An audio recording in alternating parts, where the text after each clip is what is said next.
कर्म का सिद्धांत। एक समय माता पार्वती भगवान शिव शंकर एक साथ पद यात्रा पर विश्व भ्रमण के लिए निकले। पृथ्वी पर अनेक स्थान घूमने के बाद चलते चलते वे हरिद्वार पहुँचे और माता पार्वती थक गई तथा भगवान शिव शंकर ने थोड़ी देर विश्राम करने को कहा।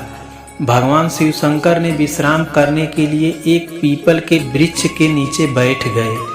थोड़ी देर बाद भगवान शिव शंकर अपनी करवट बदल कर लेट गए, लेकिन माता पार्वती की निगाहें उन चींटियों की कतार पर टिकी थी जो एक स्थान से दूसरे स्थान पर जा रही थी, और चींटियों के बीच रास्ते में पड़ा था एक रेंगने वाला टिड्डा जिसे चींटियां निरंतर काट रही थी।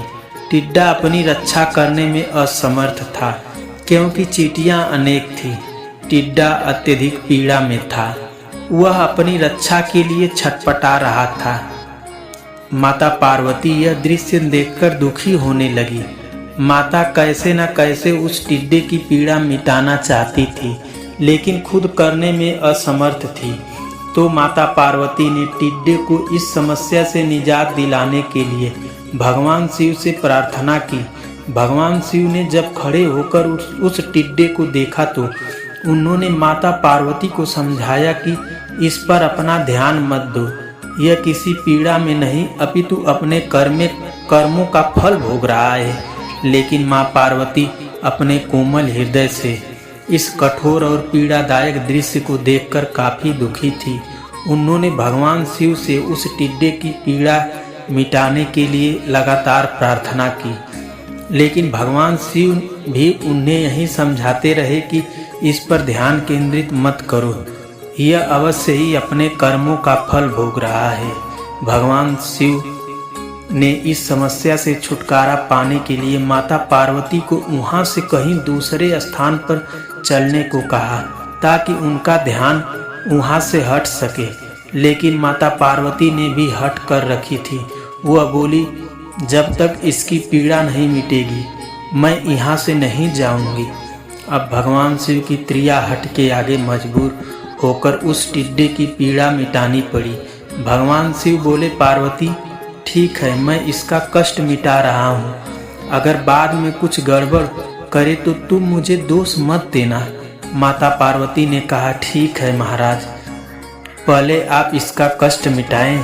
फिर भगवान शिव ने अपनी शक्तियों से उस टिड्डे को राजा, चींटियों को उसकी प्रजा और उनके लिए एक बहुत ही सुंदर नगरी बना दी जिसमें राजा का आलीशान राजमहल था। अब यहाँ से उस राजा की वास्तविकता शुरू होती है, जिस कारण उसे एक टिड्डे के रूप में पीड़ा मिल रही थी। जब सब कुछ बनकर तैयार हो गया था तब भगवान शिव ने राजा, जो पहले टिड्डा था, से कहा, भाई अब तू अपना राजपाट संभाल, हम चलते हैं। लेकिन राजा अपने व्यवहार से बड़ा ही घमंडी और एक चरित्रहीन व्यक्ति निकला।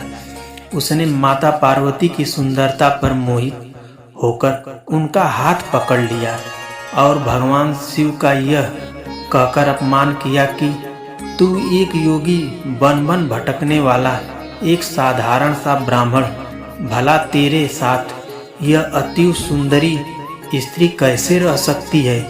इसकी जगह तो मेरे राजमहल में है जिसे मैं अपनी रानी बनाऊंगा।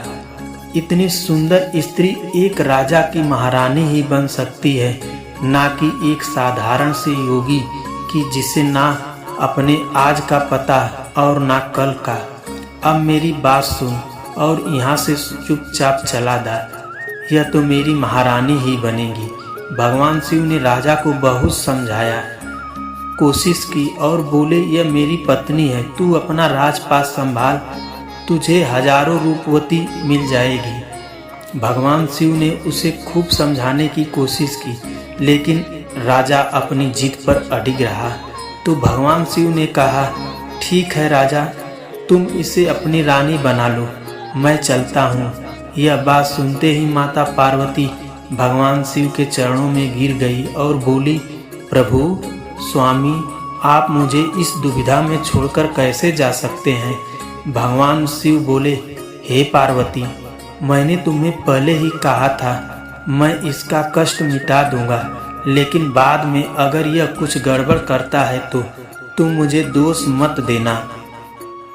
माता पार्वती, हे नाथ मुझे क्षमा करे, मैं कर्म सिद्धांत को नहीं पहचान सकी। अब मैं समझ गई यह घमंडी और दुष्ट मानव अपने पिछले जन्म के कर्मों का फल भोग रहा था। इस कुरूप मानव ने अवश्य ही अपने जीवन में अनंत पाप किए होंगे, जिसका दंड इससे इस टिड्डे के रूप में भुगतना पड़ रहा है। भगवान शिव प्रसन्न हुए कि चाहे पार्वती ने जिद करके ही इसका कष्ट मिटाना चाहा, परंतु अब वह कर्म सिद्धांत को समझ चुकी थी। फिर भगवान शिव ने अपनी शक्तियों से परिस्थितियां पहले जैसी कर दी। राजा को वहीं टिड्डा और प्रजा को वहीं चींटियां बनाकर उसे कर्म सिद्धांत को उसके हाल पर छोड़ दिया।